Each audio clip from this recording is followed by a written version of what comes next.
So here we go. All right, now I'm recording and now we're good to go.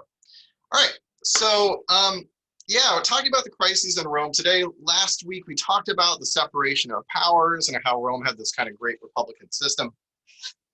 That helps it to the stability at home in Rome helps it to fuel its conquests abroad. Even before we get like the actual formal Roman Empire, we see an empire start to form even during the Republican period. But while that's happening, the crises at home start to multiply, and there's three main problems that come from the late Republican period in Rome. One of the problems is political factions. The Senate becomes divided up between ideological factions. There's the populares, who are the kind of the populist agitators that prey on the fears and hopes and dreams of the common people to win election and to gain power.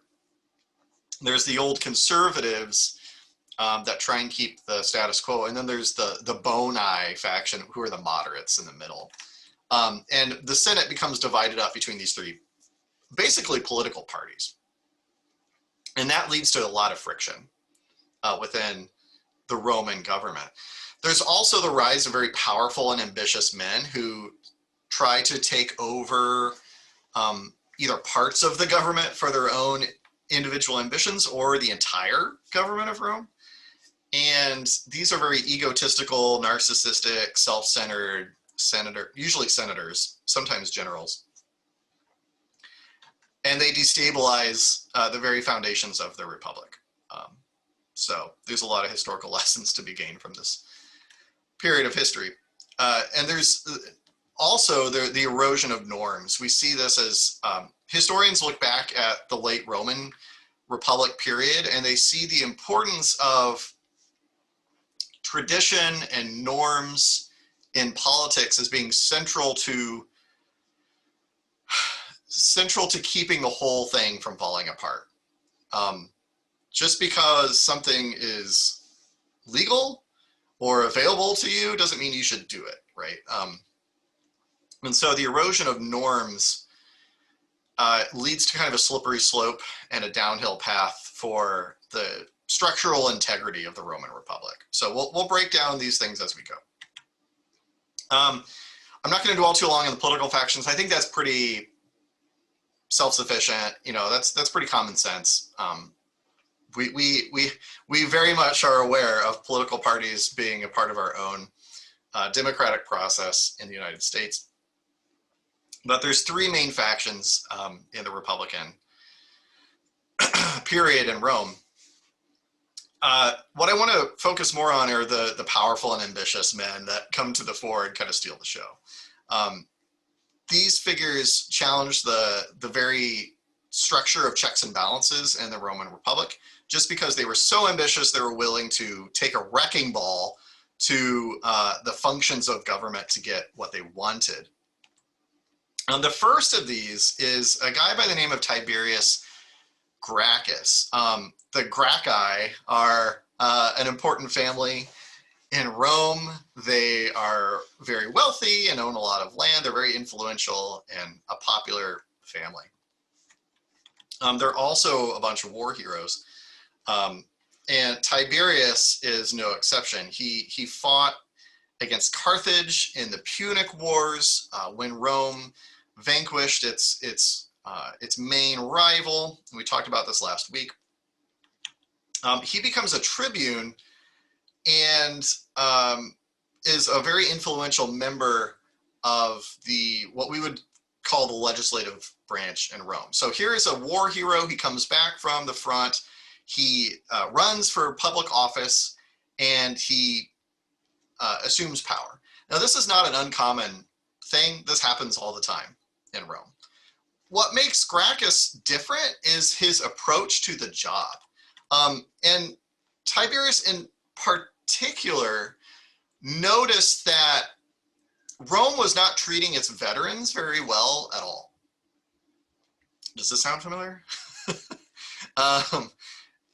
Tiberius notices that there's a weird fluke in the system where basically to serve in the Roman army, a man had to have property. Like Rome relied on a civilian army to fill its ranks. There's lots of reasons for this, tradition being one of them, being against the abuse of power is another, but basically there are volunteer armies that are called up, and when men are away from their homesteads, their farms, their property, whatever it looks like, it would oftentimes fall into disrepair because, especially on long campaigns, the men can't be there to help run the show. And so if a family, let's say if it's a young family, and the soldier's wife, or if he doesn't have enough kids to help maintain the farm, it's a very common thing for soldiers to lose everything that they had while they're out on campaign. Their farms would go bankrupt, it would fall into disrepair, they could not actually sow or harvest any crops to maintain their homestead, and they would lose the farm. They'd literally lose their farm. This happened all the time. And to pour salt on the wound of these poor veterans is not only would the government refuse to help them, but it was a common practice for their farms to be bought up by wealthier men who were not out serving in the military, and they would buy up the farms of these poor bankrupted soldiers. And essentially we see a wealth gap start to occur, especially during the Punic Wars and right after, where you would have the wealthy, usually senators, getting richer, while the most vulnerable people of Rome would get poorer. And you see this expanding wealth gap where the rich are getting richer and the poor are getting poorer. So you see, especially after the Punic Wars, this time where it should be great fanfare and celebration because Rome just conquered its sworn enemy, Carthage. These poor soldiers would return back to Rome, and you would see just roving bands of unemployed veterans who were down on their luck. They were broke, just teeming the streets of Rome and other cities in Italy because they lost everything while they're out on campaign. Like, Tiberius sees this as a fundamental flaw in the Roman system. So what he does is he puts forward, again, he's a part of the legislative branch, or what we would call a legislative branch in Rome. He puts forward several land reform bills to help the veterans of Rome. You know, maybe give them the opportunity to earn their land back, or to extend loans to them so they could buy up farmland again and get back on their feet, stuff like that. The Senate blocks him, though. The Senate refuses to ratify or recognize any of this legislation because it's the wealthy senators who stand the most from the status quo. Like, they gain from having broke veterans unable to manage their farms because it's the senators that own all the land. So Gracchus, though, Tiberius Gracchus, sees his legislation fail in the system. And he's so mad and he's so passionate about this. And he's also kind of an ambitious a-hole. Like, let's not skate over that fact. Like, he's an ambitious guy. He wants to get his way. But he's doing it for a good cause. He breaks two norms in order to get his way. One of these is he goes outside of the normal system of government, and he starts making speeches and makes appeals directly to the common people, the plebs, or plebes, however you want to pronounce it. This is something you're not supposed to do. As a person of the government, you're supposed to represent the people. You're not supposed to go to them and be political in public. That's just not something that was seen as civil or traditional in Rome. So he breaks this norm by going to crowds of people and making speeches and getting them all riled up and saying, you know, the government is not serving you. The senators don't care about you. get mad, and they do. They get really mad. The other thing that he's not supposed to do, as a holder of public office in Rome, and we talked about this last week, you only hold power for that 1 year, and then you have to move on. Right? There are term limits in Rome. One of the things you're not supposed to do is run for re-election immediately after you serve the same office. Now, you can go to another office and run for election in a different part of government, but you can't serve back-to-back terms. Gracchus does this anyway. He's like, you know what? I know it's against the rules, but the people need me. I'm their champion. I'm going to stick around. And he wins re-election. This is a fundamental breaking of the norms of the Republic.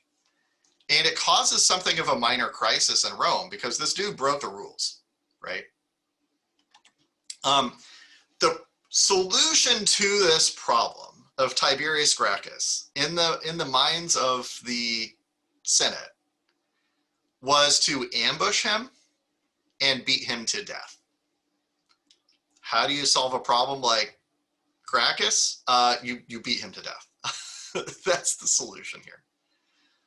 So here in this moment, we see a constitutional crisis start to unfold where violence became the solution to this legislative problem. And that's not okay. That unleashes the floodgate. Like that, you've opened Pandora's box when you've allowed the Senate to inflict violence upon another member of the government.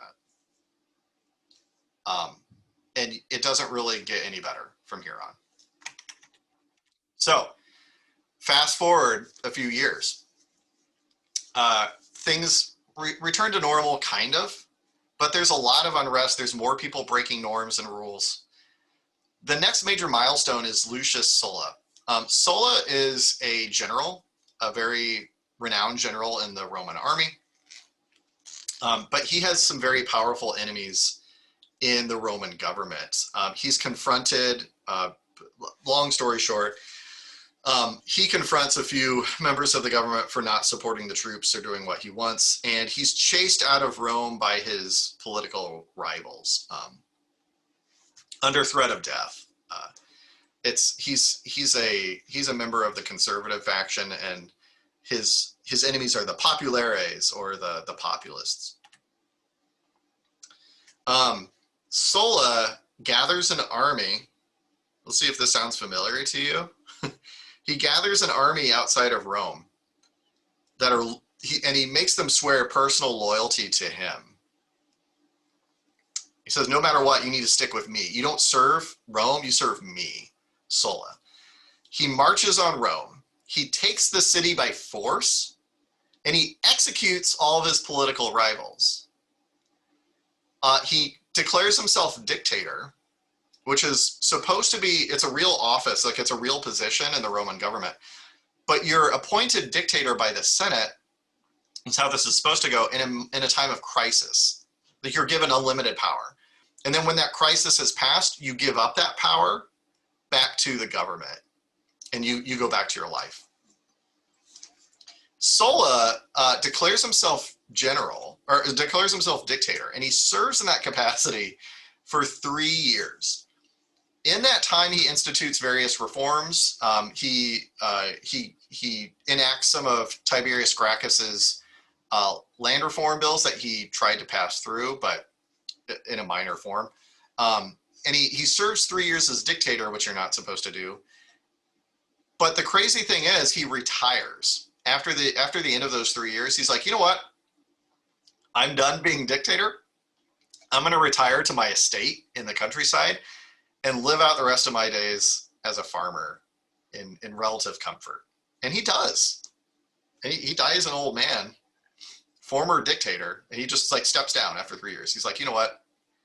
I need to give power back to Rome. I can't do this forever. So this is a weird instance where the government is actually overthrown, but you have a temporary dictator who's not, his ambition is not to be in charge for life. And that's just a really weird thing.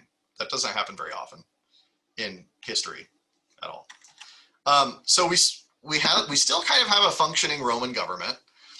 A couple decades after that, there's another crisis that happens when there's a senator, this time a senator, member of the Populares faction, who is a demagogue. He promises lots of things to the common people.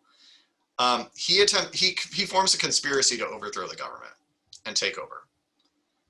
The reason for this is he feels kind of butthurt after he runs for consul and he's defeated by a rival named Cicero, who we read last week.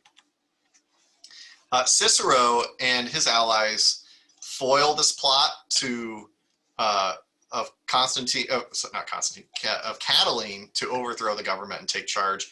And they chase him out of Rome, and they eventually, it's the consul Hybrida, the other consul in charge besides Cicero. Hybrida used to be the ally of Catiline, and he confronts him in the field of battle and kills him in battle. So yet another crisis where it's kind of headed off this time, but still we're seeing the normalization of violence as a way of solving Roman problems. And that's not good for the long-term stability of Rome. So this erosion of I keep coming back to this because I think it's not only does it explain a lot about how Rome transitioned from a republic to an empire, but it holds a lot of really practical political lessons for us in the modern period. Traditions and norms and checks and balances are all crucial to the democratic process. Like everyone needs to play by the same set of rules, or else things start to snowball and there's retaliation by certain parties against other parties. And once you've broken the rules, all bets are off, right?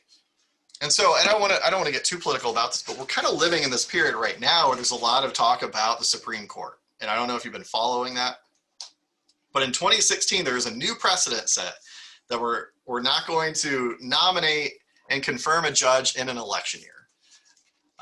That was when Justice Scalia died. And for 11 months, Republicans held up the nomination of Merrick Garland to the Supreme Court, saying, you know what? No, we can't do that. We're going to let the people decide. And a few weeks ago, when Ruth Bader Ginsburg died, all of a sudden that rule is no longer being adhered to because, let's just face it, like politics are about power and control. So this erosion of norms holds a lot of lessons for us in the present day, in the sense that just because you can do something in government doesn't always mean you should, because you're sacrificing long-term stability for short-term power. And that doesn't always go well. I'm not calling the United States the Roman Republic. I'm just saying that sometimes it's helpful to look back on history and see some lessons crop up. So one thing that we have not done, thank God, in the United States is turn to violence as a way of solving our governmental problems. I think the Roman story does not really hold a lot of value for us in the current moment in the United States. Thank goodness we have not turned to the wide-scale kind of massacring of political rivals to solve our problems. That was definitely a problem in the Roman Republic.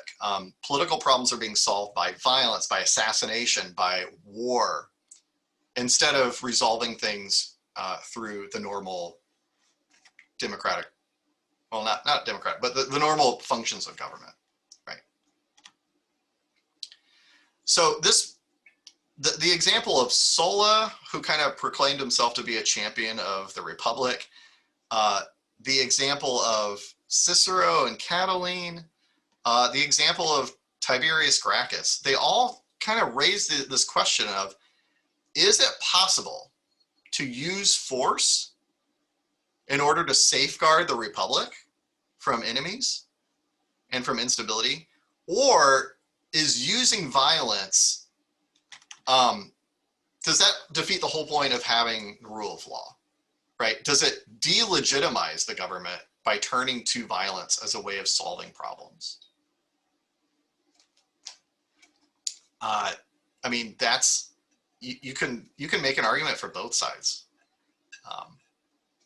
Looking at Sola, like he kept the government in place. He retired after 3 years of being dictator. He killed a lot of people to get to where he was. But at the end of the day, we still had a functioning republic.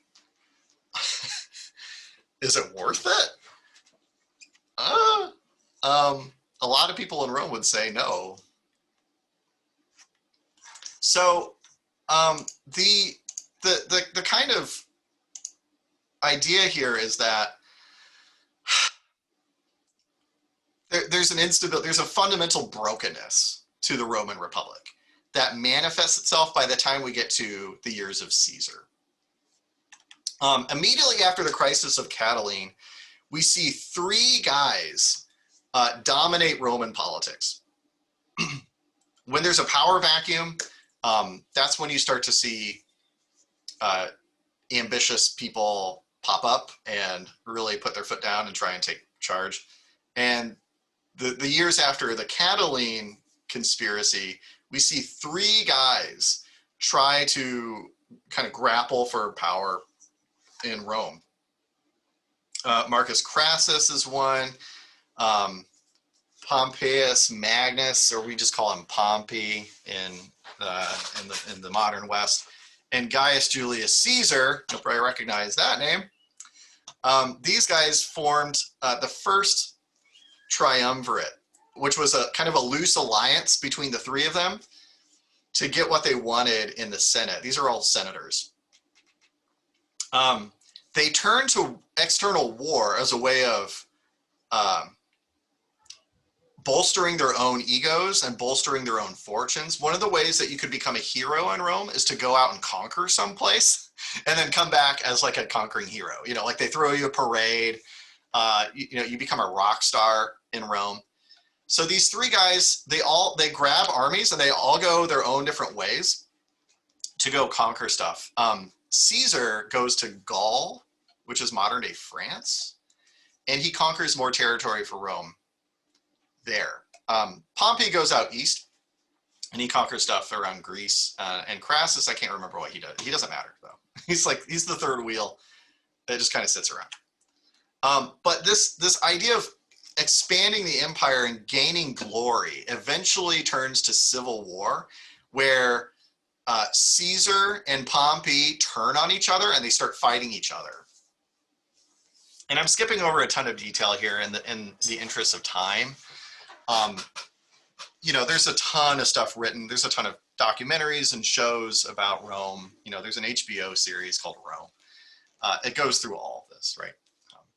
But long story short, Caesar breaks more norms by taking his armies from Gaul and marching back to Rome, and he crosses the river Rubicon, which is supposed to be, you're supposed to disband your armies before entering the boundaries of Rome. He doesn't do that. He takes his legions under his command into Rome. He kind of seizes parts of the city. He marches on the armies of Pompey, his one-time friend and ally, and he fights the Optimates. That's the conservative faction in Rome, and it basically ignites a civil war.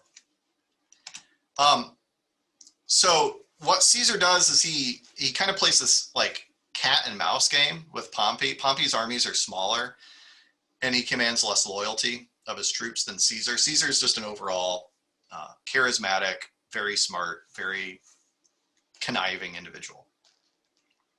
Caesar chases Pompey all throughout Italy, all across the Mediterranean, into Greece, fights him in Greece, wins a battle. Pompey retreats to Egypt, and Pompey is eventually killed by a member of Queen Cleopatra's court.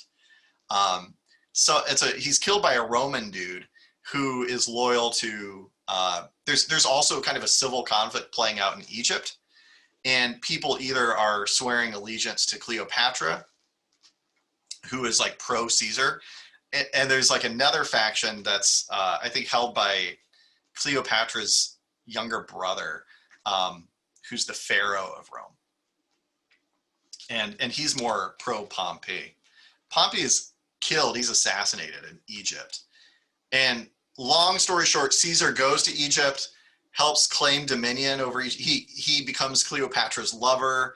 They father a child together. There's this whole illicit, love affair between the pharaoh, the queen of Egypt, and this new war hero, Julius Caesar. Anyway, long story short, Caesar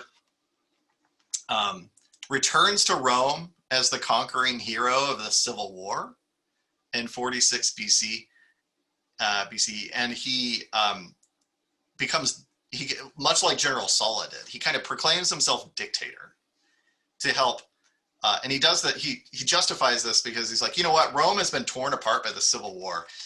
We're still living in a moment of crisis. I'm going to declare a national emergency, declare myself dictator so I can help set things straight. Well, his 1-year term as dictator turns into 3 years, which turns into 10 years, which turns into, eventually he's like, you know what? I'm dictator for life. I'm going to be in charge of Rome for as long as I freaking want to. While he's at it, he adds a bunch of reforms to the Roman government. He expands citizenship, Roman citizenship, which confers certain rights to people living in Spain and Gaul. Like he's basically expanding the franchise of Rome out to the conquered provinces. As a way of kind of shoring up power and shoring up support for himself. He changes the Roman calendar. While he was in Egypt, he noticed that the Egyptians have a much more precise calendar than the old kind of lunar model. And so he adopts the solar model, and he revamps the Roman calendar, and it goes by, it's 364 days and a quarter. And this is our calendar that we still use. It's called the Gregorian calendar because minor changes were made to it by, I think it was a pope named Pope Gregory a few centuries later. But we still use the Julian calendar, and the reason why some of the names of the months kind of sound like Roman names, like August is named after Augustus, who takes power after Caesar. July is named after Julius Caesar. So, pretty egotistic guy, who was eventually killed in the Roman Senate by a group of senators. So, some of his political rivals see Julius as a threat to Rome and to their own ambitions. And there's a Shakespeare play called Julius Caesar that dramifies this last moment where Caesar is stabbed by several senators. The Ides of March and all that, it's baked into our Western culture now. But in 44 BCE, Caesar is ended because he is seen as a terrible person. He's seen as a threat. And once again, violence becomes the solution to a governmental problem in Rome. All right, so I'm almost done. History kind of repeats itself sometimes, where after Julius Caesar is killed, his grandnephew, along with 2 of his buddies, Marcus Antonius, or we call Mark Antony, and also Marcus Lepidus, who's the third wheel in this group. There's a guy named Octavian Caesar, who is the grand nephew and also adopted son of Julius Caesar. He's out conquering stuff. He's out serving in the military when Julius is assassinated. Octavian rushes back to Rome to play the victim card and say, my adopted dad was illegally murdered by a rogue group of senators. We need to hunt them down and bring them to justice. And with this other group of senators, these two buddies, they form the second triumvirate, which is just like the first, this loose alliance of guys who are ambitious and seek to boost their fortunes in Roman politics. They do indeed chase down and kill a number of the old Caesar's enemies. Cicero, who was the hero during the Catiline years, he is killed on suspicion of helping these senators assassinate Julius Caesar. The senators Brutus and Cassius, these are guys made famous in the Shakespeare play. In reality, it was a lot of senators who were in on this plot, but only the kind of ringleaders are murdered and brought to justice by Octavian and his buddies. Once again, this triumvirate kind of splits apart and goes their own separate ways. Mark Antony goes to Egypt and, weirdly enough, becomes the new lover of Cleopatra. Yes, the same Cleopatra that fathered the child of Julius Caesar. Roman stuff is weird, man. Cleopatra and Antony have a few more kids together, and while this happens, Antony is making plans to kind of annex Egypt into the Roman Empire. Octavian is still at home in Rome, though, and he plays this very sophisticated public relations campaign against his old friend Mark Antony and portrays Antony as a guy who's been seduced by Cleopatra. Mark Antony has gone native, right? And he is, he's turned his back on Rome and has fallen to the wiles of this Egyptian queen. This is the pretense for Octavian to go to war against his old friend Antony. Octavian invades Egypt with an army. There's this massive naval battle in which Octavian's forces win over the forces of Egypt. Mark Antony and Cleopatra commit suicide, and Octavian takes control of Egypt and returns home, much like his adopted dad did, as a war hero. This time, really, there are no political rivals to counter Octavian's ambitions. He's done pretty well to eliminate a lot of his more capable rivals. And so he returns to Rome and, sorry, much like Julius Caesar, takes power, takes total dominion over Rome. Octavian, but he does this in a much smarter way than Julius did. Julius declared himself dictator for life. Octavian does not do that.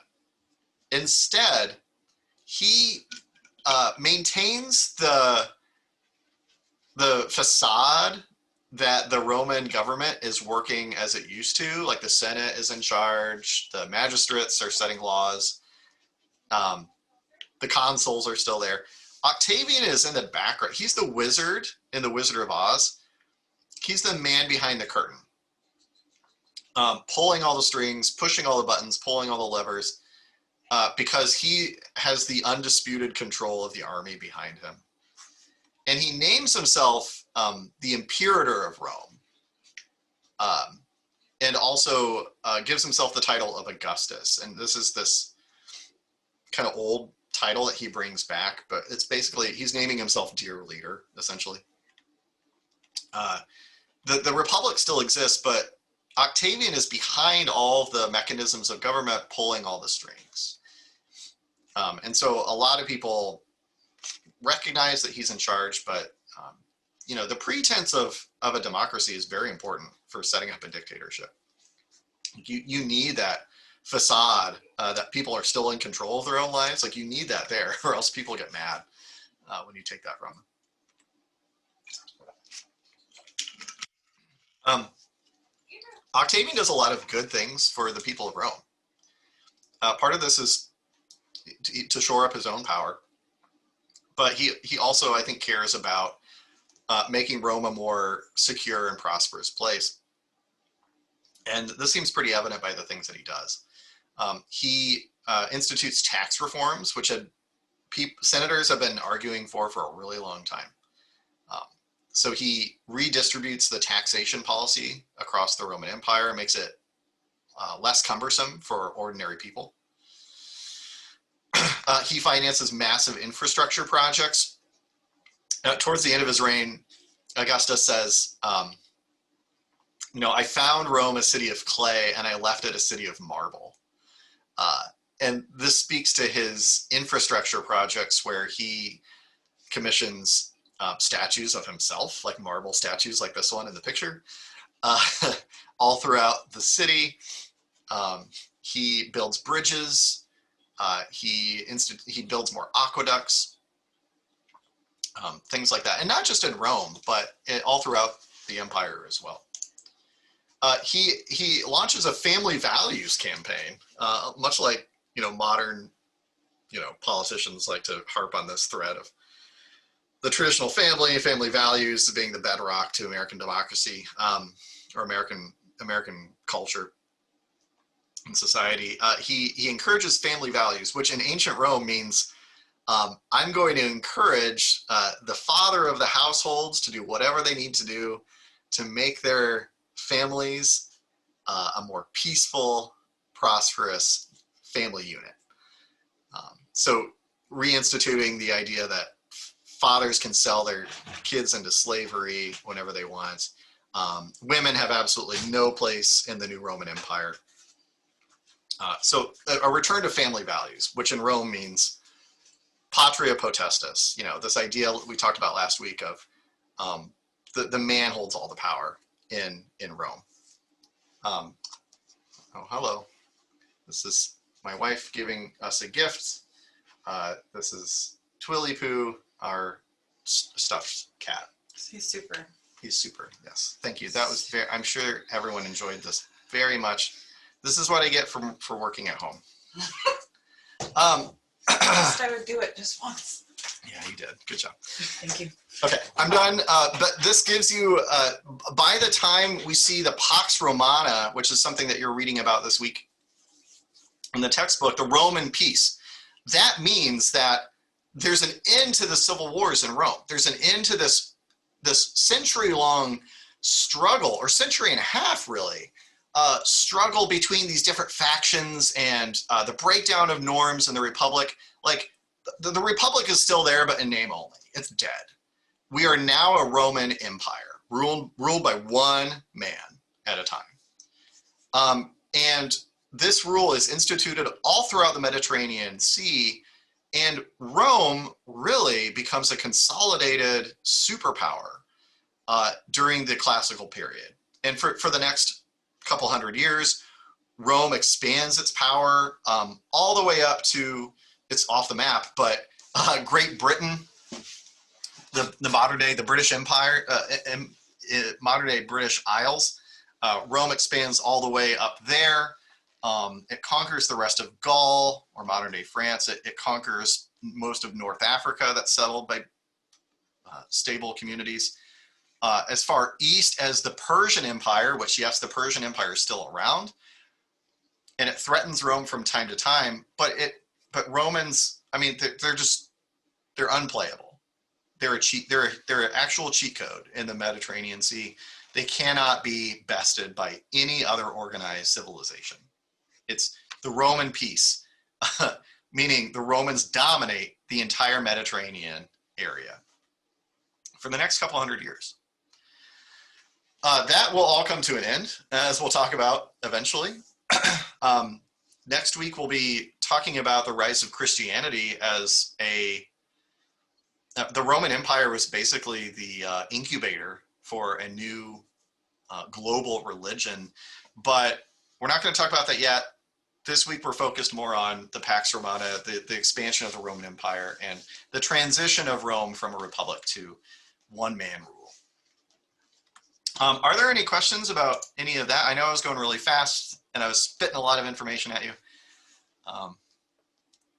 Any questions or anything you want to add before we go?